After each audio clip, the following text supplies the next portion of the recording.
안녕하세요. 쉬운 사주공부 매화계곡TV의 김태영입니다. 이번 시간에는요, 일간이 통제를 받아서, 극을 받아서 약해지는 거, 관성이라고 하죠. 관성이 많아서 일간이 신약해지는 거, 그것에 대해서 공부를 하겠습니다. 신약관살해라고도 하고요, 관다해라고도 합니다. 이렇게 관성이라는 것은요, 나쁜 것만은 아니죠.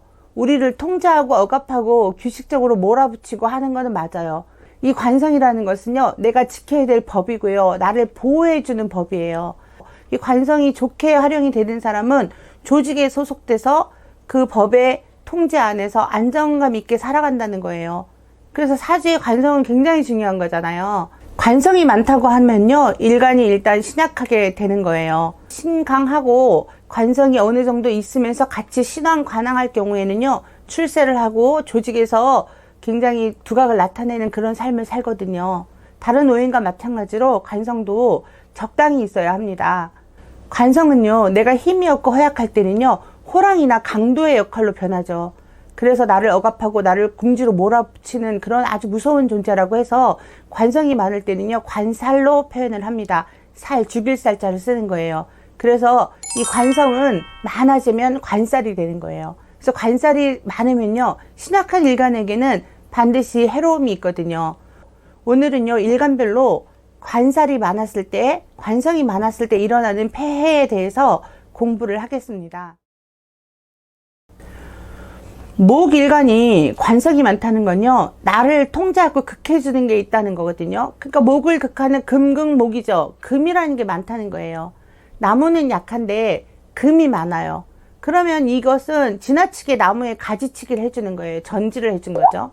그래서 나무가 쓸모없는 나무가 되는 거예요. 너무 지나치게 나무가 가지치기를 당하니까 그런 거거든요. 그리고 이 목일간이 금을 많이 만나면요, 이 생채기가 되는 거예요. 그렇게 나무를 이게 도끼로 자꾸 찍었다는 거거든요. 그래서 흉터, 트라우마 이런 걸로 연결이 돼요. 아버님들 피터팬 증후군이라고 아시죠? 이 성장하지 못하는 나무는요, 성장하지 못하는 사람으로 표현을 해요. 몸은 어른이 됐어요. 그런데 이 정신이라든가 내 사고방식이 자라지 못하는 거예요. 그래서 어린 시절로 머물러 있는 거, 그게 피터팬 증후군이잖아요. 그래서 그런 유의 사람들이 많아요. 목일간이 금을 많이 가지고 있을 때 그렇거든요. 주변에 우리 학우님들 살펴보셔서, 목일간이 이렇게 관을 많이 가지고 있는 경우에 사람 특징이 정말 피터팬 증후군이 있나 없나를 한번 살펴보세요. 임상하시면서 공부를 해 가시는 거예요. 이렇게 피터팬 증후군이 있는 사람은 현실을 똑바로 보지 않고요, 도피하고 회피하고요, 누군가에게 의존을 하려고 합니다. 그래서 이 목일간이 관이 많을 때는요, 이 다른 특징이 있죠. 이런 경우에는요, 같은 목일간이 와서 나에게 힘을 실어주고 내가 강인해져야지만 살아갈 수가 있어요. 그래서 내가 역량에 미치지 못하는데 이렇게 많은 것을 요구하는 일들이 생깁니다. 목일간이 관성이 많을 때 일어나는 그런 특징이었습니다. 이번에는요, 화일간에 대해서 말씀을 드릴게요. 화일간이 화를 극하는 그런 오행이 많다는 것은요, 수극화 하니까 수가 많은 거예요. 물이 많다는 거죠. 이렇게 목일간이 금이 많아서 생채기를 받는 거하고는 차원이 좀 다릅니다. 불이 꺼지는 거예요. 물이 와서 불을 꺼트리는 거거든요. 어두워지는 거예요. 어두워지면 앞에 안 보이니까 판단력이 많이 떨어집니다. 그리고 불이 없다는 거는요, 일간이긴 하지만 속도감이 느려지고요, 예의범절이라든 게 무너지는 거죠. 그리고 본인이 굉장히 우울해져요. 불이 꺼진 상태니까 살아갈 희망이 없다, 그렇게 표현이 되거든요. 항상 우울하거나 항상 비관적이거나 불평, 불만이 그렇게 많은 사람들이에요. 그래서 화일간이 지나치게 많은 관성인 수로 인해서 극을 당할 때는요, 그런 현상이 있는데, 이렇게 목생활을 받으면 좋잖아요, 그러면. 그런데 목이 생을 해줄 수가 없어요. 물이 많으면 수다 부목이 되거든요. 나를 지원해주고 후원해주는 목이 뿌리를 잃고 둥둥 떠서 부목이 되고 자리를 잡지 못하니까 자기가 시급한데 어떻게 일간을 도와줄 수가 있겠어요. 그래서 인수 자체가 나를 도와줄 수 있는 상황이 안 되는 거예요. 물이 많을 때는요. 이렇게 비유를 하자면요, 여름에 장마가 계속 지속되는 거예요. 장마가 지속되면 활동력은 떨어지고요, 사람이 침울해지죠. 그래서 화일간이 관이 많을 때, 수가 많을 때는요, 이런 현상이 나타납니다. 그래서 시급한 것이 이 수를 통제해주는 토가 온다면 어느 정도 수기를 막아주고 통제를 해주기 때문에 조금 좋아질 수 있습니다. 그래서 이렇게 화일간이 수라는 재성을 많이 봤을 때는요, 이렇게 시급한 게 토오행이라는 거. 그러면 화생토 하니까 이게 토는 식상이거든요. 화일간이 어떻게 해야 돼요? 많이 움직이고 많이 활달하게 많이 접촉하고 나의 에너지를 밖으로 많이 표출해야 돼요. 그래서 화일간이 지나치게 많은 관성을 만났을 때는 식상을 끌어다가 쓰셔야 된다는 거. 그게 이 화일간이 관성이 많을 때는 가장 중요한 겁니다. 다음은요, 토일간이 극을 당하는 관성이 많다는 것은요, 목국토 하니까 목이 많다는 거예요. 그래서 목이 많을 때 일어나는 일들에 대해서 말씀을 드릴게요. 토일간이 목이 지나치게 많으면요, 이 토가 되게 얄팍해져요. 목이 와서 자꾸 땅을 헤쳐놓는 거거든요. 뭔가를 하고 작물을 키우고 재배하는 게 토의 역할인데 이렇게 뿌리를 내릴 수가 없는 거예요. 이 땅은 한정돼 있는데 많은 나무가 와서 서로 자리를 잡겠다고 다투거든요. 관끼리 다투는 거예요. 이런 경우에는 굉장히 옆에서 속 시끄러운 일들이 많이 생기는 거죠. 나는 가만히 있는데 관들끼리 싸워갖고 나한테 피해를 주는 거기 때문에 이 관제구설에 노출되기가 쉽습니다. 이렇게 목으로 인해서 토가 많이 헤쳐져 가지고 얄팍해진 경우는 이 사람 자체가 포용력이 없어져요. 받아들이고 키워야 되는데 이미 내가 많이 소토가 돼서 땅이 헤쳐진 상태이기 때문에 무엇을 키울 수가 없는 거예요. 그래서 사람이 여유롭지 못하고 옹졸하고 다른 사람의 의견 같은 것을 받아들이는데 한계가 있는 거예요. 토가 관이 많을 때 목이 와서 많이 목국토 해줄 때는 이 토 자체가 되게 영향력이 없어지는 겁니다. 힘을 잃고 약해지는 거예요. 그런데 여기서 목이 많으니까 금이 와서 금극목을 해주면 좋지 않을까 이렇게 생각하시는 분들이 있는데요. 토생금 하니까 금은 식신상관이잖아요. 금극목 하려고 하다 보면 이렇게 금은요, 힘이 많이 빠지기 때문에 허토가 됩니다. 식신상관이 와서 좋다고 할 수가 없어요. 이 토일간이 목이 많이 와서 목국토 할 경우에는요, 금극목을 활용하는 것은 좋은 방법은 아닙니다.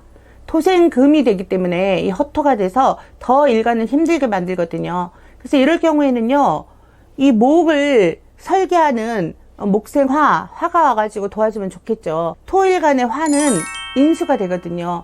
그래서 인수를 끌어다가 쓰는 그런 행위를 해야 됩니다. 화가 와서 관을 설계시켜서 일간을 생해주는 거, 이것이 이제 관인상생의 법칙이거든요. 그래서 토일간일 때는요, 목이 와서 목국토 할 때 목생화해서 다시 화생토 해주는 그런 관인상생의 방법이 최선의 방법입니다. 다음은 금일간에 대해서 말씀을 드릴게요. 금일간이 통제를 받고 극을 당하는 관성이 많다는 것은요, 화극금 하니까 화가 많다는 거예요. 불이 많다는 거죠. 금이 불을 많이 만나면요, 이 금은 녹죠. 원래 금이 불을 만나는 게 맞는 말이에요. 사실은 발전할 수 있고 어느 정도 자극제가 되거든요. 그런데 이렇게 너무 지나치게 불이 많이 오면요, 불이 금을 녹이는 거예요. 다른 뭐 생채기를 낸다거나 어둡게 한다거나 꺼지게 한다는 거나 비슷한 거예요. 금을 녹이는 거거든요. 물상으로 생각해 봤을 때 불이 막 타고 있는 그런 화로 위에 이렇게 쇳덩어리를 올려놓은 거라고 생각하시면 돼요. 얼마나 스트레스 받고 그러다가 결국은 녹는 거거든요. 금일간을 화가 와서 이렇게 화급금 해줄 때 가장 스트레스를 많이 받습니다. 짜증쟁이가 많고요. 스트레스 받는 거, 피부가 건조한 거, 피부병 뭐 이런 식으로 연결이 많이 돼요. 다른 일간도 관성이 왔을 때 그런 뭐 신체적으로 질병이 오는 경우가 있는데 특히 금일간이 화가 왔을 때는요, 그런 현상이 두드러집니다. 일이 많거든요. 근데 이 화는요, 따뜻하고 밝게 비춰주는 그런 화로 해석을 하시면 안 되고요. 이것은 열기로 해석을 하셔야 돼요. 전선이 있는데 열기가 너무 많아서 전선이 터지는 거예요. 그거를 생각하시면 돼요. 금일간이 화가 많다는 것은 전선에 열기가 많이 있어서 열선이 터졌다 이렇게 생각하셔야 돼요. 금일간이 지나치게 화가 많은 것은요, 자기 자신을 해롭게 한다는 겁니다. 질병이라든가 혈압 문제라든가 이런 거로 자기 자신을 굉장히 힘들게 만드는 게 화급금해서 금일간이 이 재성을 많이 만났을 때입니다. 주변에 이렇게 금일간인 분들이 화를 많이 가지고 있는 분들이요, 일을 그렇게 열심히 하세요. 자기 몸 상하는 거 모르고 굉장히 일을 열심히 하시는 분들이 많거든요. 그러다가 한순간에 우리가 흔히 말하는 이제 전선이 터진다는 식으로 질병이라든가 어떤 문제로 인해서 쓰러질 수 있다, 이렇게 우리가 통변을 해주는데요. 물론 다른 오행의 역할이라든가 또 운에서 물을 만나면, 수라는 오행을 만나면, 그런 기운을 만나면 많이 달라집니다. 관성이 많은 그런 사주 구성이라면 운에서라도 물을 만나야 됩니다. 수라는 기운을 만났을 때 구사일생으로 살아난다, 많이 좋아진다, 이렇게 해석을 하거든요. 관살과다해에서 가장 중점적으로 생각하시고 살펴보셔야 될 게 금일간이 화오행을 많이 만났을 때입니다. 요 점 우리 학우님들 유념하셔서 별표하시고 또 기억하셔야 됩니다. 다음은요, 마지막으로 수일간에 대해서 말씀드릴게요. 수를 극하는 거는요, 수를 이제 막는 거잖아요. 토극수해서 토예요. 토가 관살이 되거든요. 이 토가 많으면 관살이 많은 거다, 이렇게 해석하는 거예요. 토가 지나치게 수를 막으면요, 이 수가 흐르지를 못하잖아요. 정체되는 거예요. 그래서 물이 썩어요. 그래서 수일간이 지나치게 많은 토를 만났을 경우에 그 일간은요, 굉장히 답답한 사람이다, 또 발전이 없는 사람이다. 실제적으로 또 그런 분들이요, 또 몸에서 이런 액취, 냄새 나는 분들도 많이 있습니다. 이 사주라는 것이 굉장히 신기하죠. 그래서 이 수일간이 토로 인해서 급을 많이 받아서 통제를 당할 때, 그럴 때는요, 게으르고 나태하고 발전이 없어요. 막혀있는 뚝을 뚫어줘야 된다는 거거든요. 그래서 모고행이 오거나 수생목 하는 거죠. 식신상관을 가져다가 활용을 해야 돼요. 그래서 뚝을 뚫혀서 물이 흐르게 해줘야 된다. 그게 첫 번째고요. 금이 와서 금생수 해져서 수의 기운이 너무 많아지면 이제 넘치고 흐르잖아요. 그러니까 수의 오행을 많이 이제 도와주는 그런 운으로 가야 됩니다. 그렇지만 이렇게 이미 토가 많다는 건요, 금이 너무 지나치게 많은 생을 받기 때문에 토다금매라고 하잖아요. 우리 배우셨잖아요. 토다금매가 되는 거예요. 그래서 토가 많으면 급이 묻히거든요. 자기 활동을 하기가 힘들어요. 그럼 금생수 해주긴 사실은 어려워요. 그래서 운에서 올 때 그런 운을 받아들여야지 사주가 원활하게 흐를 수 있고 관살 과다 해로움에서 벗어날 수가 있는 겁니다. 수일간이요, 토가 많아서 이렇게 고여있고 막혀있으면요, 마찬가지로 판단력 떨어집니다. 옳지 못한 일에 손을 대거나, 마지막에는 이제 고여있다가 썩는다는 표현을 썼는데, 이렇게 좋지 못한 일로 연루가 돼가지고 안 좋은 결과를 도출해내거든요. 그러니까 식신상관이 와서 많은 활동을 하면서 에너지를 풀어주거나, 아니면 이렇게 같은 수를 생해주는 금이 와서 금생수 해주는 수밖에 없어요. 그래서 오늘은 이렇게 일간별로 특징과 이렇게 관살 과다해가 돼서 해로울 때 특징이 있다, 이런 걸 설명드렸는데요. 우리 학우님들이 많은 임상을 해보시고요, 이런 내용을 전제로 해서, 이건 기본 내용입니다. 전제로 해서 응용을 많이 해보시면 돼요. 끝까지 시청해 주셔서 너무 감사드리고요. 나가실 때 꼭 좋아요, 구독 눌러주세요. 고맙습니다.